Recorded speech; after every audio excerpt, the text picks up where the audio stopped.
Today I'm going to rapid fire marketing questions from the internet. Ads, content, leads, pricing, all of it. And the last question is the one almost every small business gets wrong. Megan used to think marketing was basically, post more or spend more. So what she tried to do was, what she tried doing was random content. She boosted a few posts and she even considered hiring some help. But nothing felt predictable. Then she learned one shift that changed pretty much everything. Marketing isn't a cost that you tolerate. It's the system that you build to stop losing opportunities.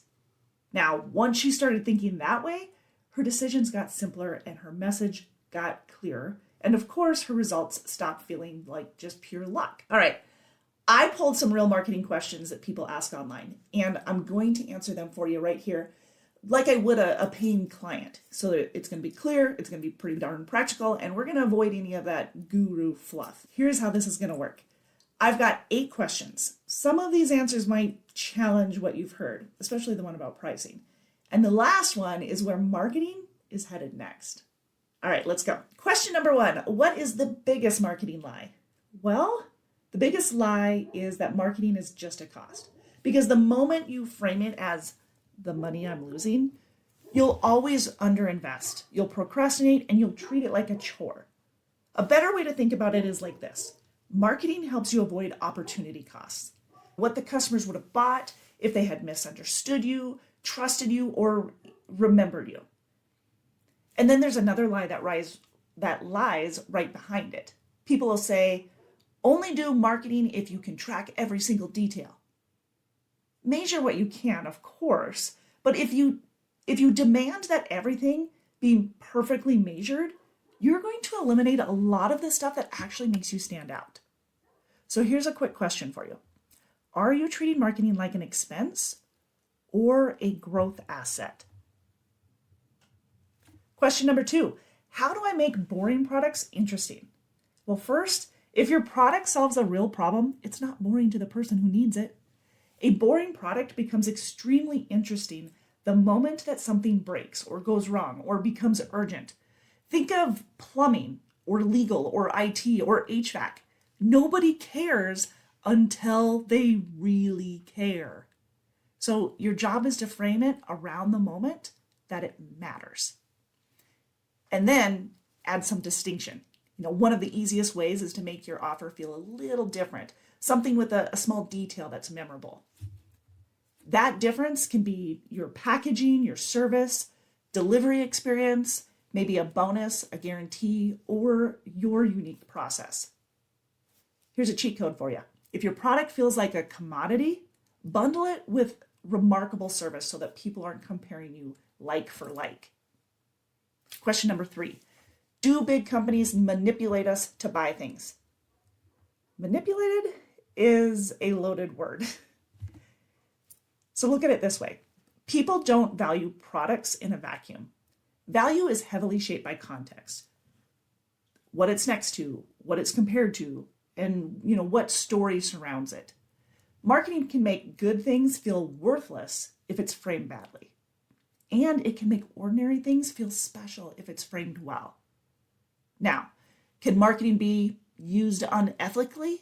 Absolutely. People can lie, mislead, exploit psychology, But marketing itself isn't automatically evil. It's a tool. A good rule is for you to market honestly, but understand that perception is part of the value. Question number 4. What human behaviors are easiest to influence? 2 big ones, habit and social proof. Habit is do what I already do. Social proof is do what everyone else is doing. If you want quick practical application, look at it this way. For habit, make the next step frictionless. Same day, same time, same simple action. For social proof, show evidence that people like them are getting the results. Use testimonials, numbers, case studies, recognizable outcomes. And just to be clear, these are not tricks. This is how humans decide when they don't have time to analyze everything. Question 5, why do people get addicted to products? A lot of what people call addiction is really a ritual plus a little bit of familiarity, right? When something becomes automatic, switching feels painful because it requires extra thinking, right? People keep what's familiar because it saves mental energy. That's why we create these habits to begin with. Marketing lesson here for you. Don't just sell features, sell the routine and the identity. What does your customer get to stop thinking about once they pick you? What becomes easier? That's part of what you want to sell. All right. Question number 6. What marketing results have surprised you the most? This is where most business owners get a bit humbled, in a good way though. Sometimes tiny changes create huge results, and the logical change that you swear will work does nothing. That's why testing matters. Not because people are irrational, but because human psychology isn't pure logic. And the biggest surprise here is pricing. Okay, so to economists, pricing is a number. To customers, pricing is a feeling, which means your price doesn't live alone. It lives next to comparisons. So instead of asking, is this price high? What you need to be asking is, what are people comparing this to? Because if the comparison changes, the same price can feel expensive, or it can feel like a no-brainer. Question number 7. What's a marketing secret companies don't want us to know? Well, the uncomfortable truth is there's no such thing as a marketing-free product. Everything is framed, even the cafe you choose.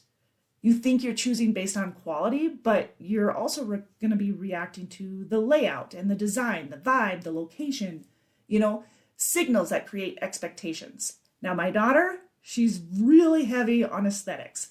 That's what determines her choices. And here's a big warning for a lot of you small businesses. If you improve the product without thinking about perception, you can spend a fortune improving objective reality and see absolutely no behavior change.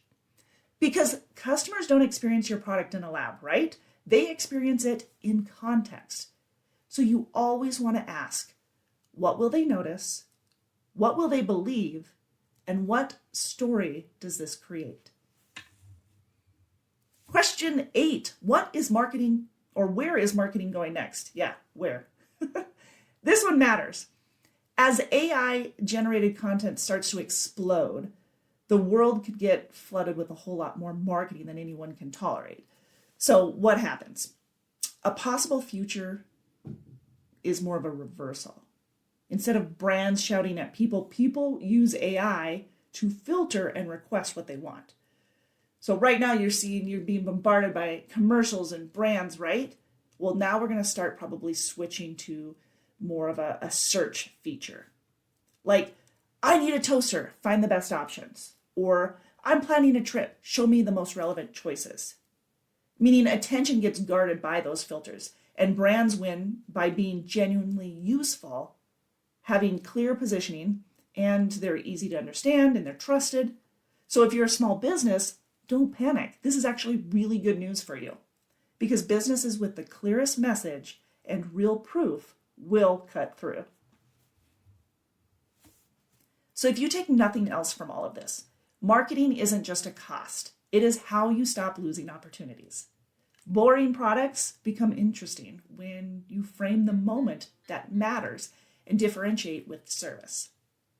People don't value things objectively. Context shapes value. And pricing is a feeling, so comparisons matter more than you think. If you want help turning this into a simple, repeatable in-house marketing system, so you're not guessing what to post and you're not relying on hacks, I want you to register for my free webinar. The description is in the link, or the link is in the description.